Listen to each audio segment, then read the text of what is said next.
بہت ہی پیارے مسلمان بھائیوں اور بہنوں، السلام علیکم ورحمۃ اللہ وبرکاتہ۔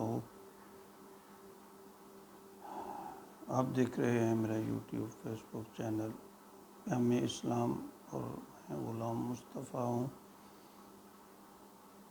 آج کا ہمارا سبق سورۃ البقرہ کی آیت نمبر 258 پر مشتمل ہے۔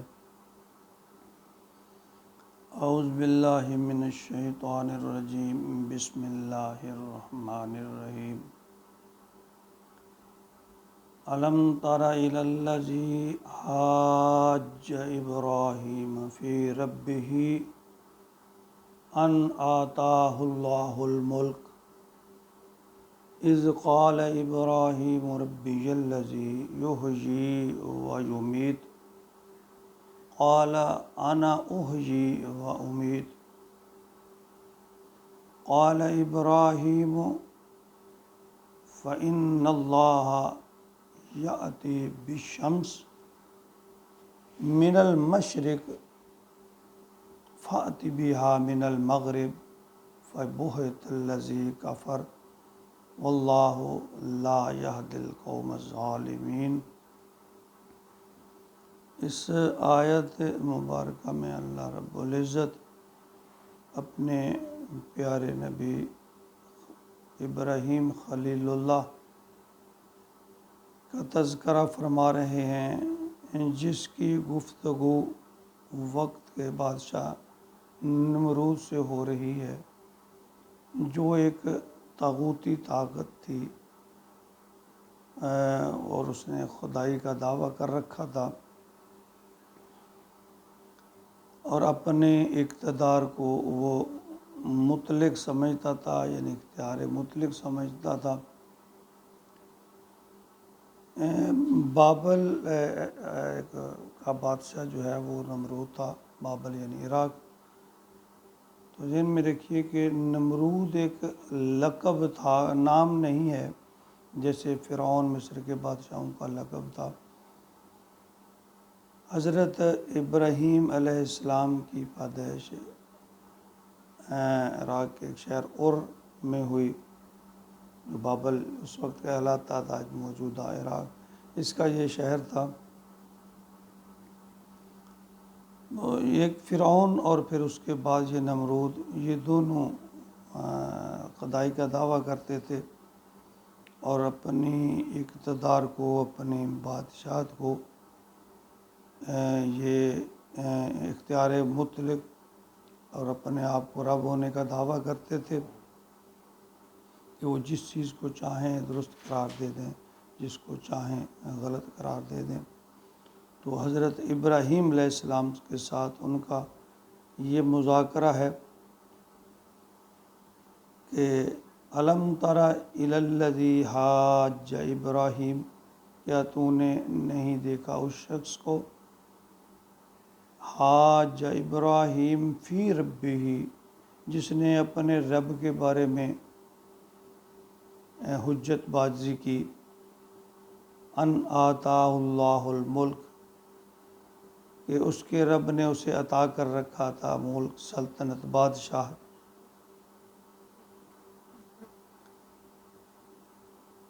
جی اصل میں جس شخص نے بھی قانون سازی کو یا اختیار کو اپنے ہاتھ میں لے لیا، وہی طاغوتی اور شیطانی طاقت ہوا کرتی ہے، اور اسے آپ نمرود بھی کہہ سکتے ہیں، اسے آپ فرعون بھی کہہ سکتے ہیں۔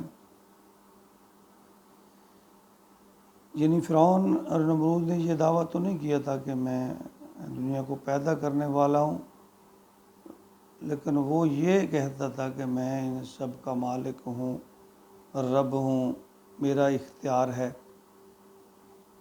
تو یہی طاقت جو ہے، یہی جو غلط نظام حکومت ہے، اسی کو طاغوت کہا جاتا ہے۔ اذ قال ابراہیم ربی الذی، جب ابراہیم نے کہا ان سے، ربی الذی، کہ میرا جو رب ہے، یحیی و یمیت، پیدا بھی کرتا ہے اور مارتا بھی ہے، یعنی میرا رب ہی پیدا کرتا ہے اور مارتا ہے۔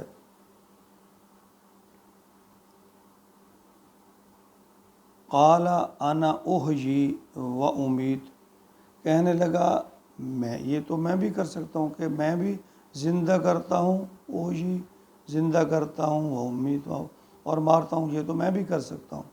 نمرود نے جیل سے سزائے موت کے 2 قیدیوں کو منگوایا، تو ان میں سے جس کے لیے سزائے موت مقرر کر دی تھی اس کو چھوڑ دیا، اور جس کے لیے عمر قید تھی اس کی گردن اڑا دی۔ تو کہنے لگا دیکھیے جس کو سزائے موت تھی اس کو میں نے بچا لیا، اور جس نے بچنا تھا اس کو میں نے مار دیا۔ تو یہ یعنی حجت اس نے جو ہے ابراہیم علیہ السلام کے سامنے پیش کی۔ تو جب وہ بہت زیادہ کٹ حجتی پر اتر آیا تو حضرت ابراہیم علیہ السلام سے نہ رہا گیا، مواحد تھے، اللہ کے محبوب تھے، فرمانے لگے قال ابراہیم، کہا ابراہیم علیہ السلام نے، فإن اللہ، کہ بے شک میرا اللہ تو وہ ہے، یأتی بالشمس من المشرق، کہ وہ سورج کو مشرق سے طلوع کرتا ہے،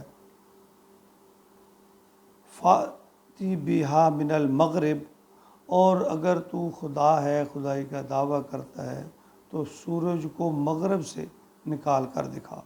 فبہت الذی کافر، اور کافر جو ہے وہ حیران پریشان مبہوت ہو گیا کہ یہ ابراہیم علیہ السلام نے میرے اوپر کیا سوال ڈال دیا۔ اب اس کے پاس کوئی جواب نہیں تھا، وہ بالکل شزدر سا رہ گیا۔ واللہ لا یہدی القوم الظالمین، اور اللہ فرماتے ہیں کہ اللہ جو ہے نہیں ہدایت دیتا ظالم لوگوں کو۔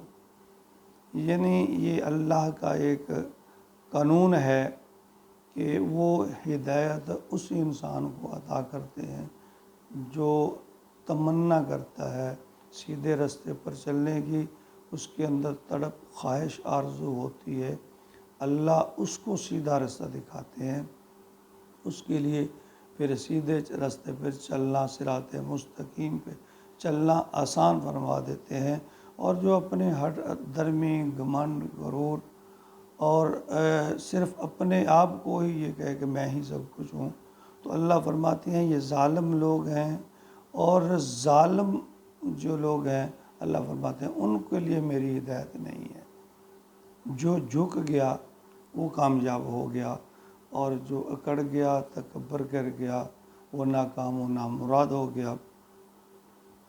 تو پھر کہا جاتا ہے کہ اس نے پھر حضرت ابراہیم علیہ السلام کو آگ میں ڈالا، تو یہ قصہ پھر آگے ہے۔ تو مقصد یہ ہے کہ ہر زمانے میں نمرود اور فرعون پیدا ہوتے رہے۔ یہ نمرود اور فرعون کسی آدمی شخص کا نام نہیں ہے، بلکہ نمرود اور فرعون اس شخص کا نام ہے جو اپنے آپ کو اقتدار کے لیے مکمل با اختیار سمجھتا ہے۔ اللہ اور اللہ کے قانون کو کی عملداری اس کے لیے کوئی معنی نہیں رکھتی، اس کے لیے اس کو جس حد تک بھی گرنا پڑے وہ گر جاتا ہے۔ اللہ رب العزت ہمارے حکمرانوں کو بھی عقل اور شعور عطا فرمائے، اور قانون تو بس اللہ ہی کا ہے، اور جو انسان کا قانون ہے، طاقت کا قانون ہے، وہ اصل میں قانون طاغوت ہے، طاغوتی قانون ہے۔ اللہ رب العزت سب کا حامی و ناصر ہو۔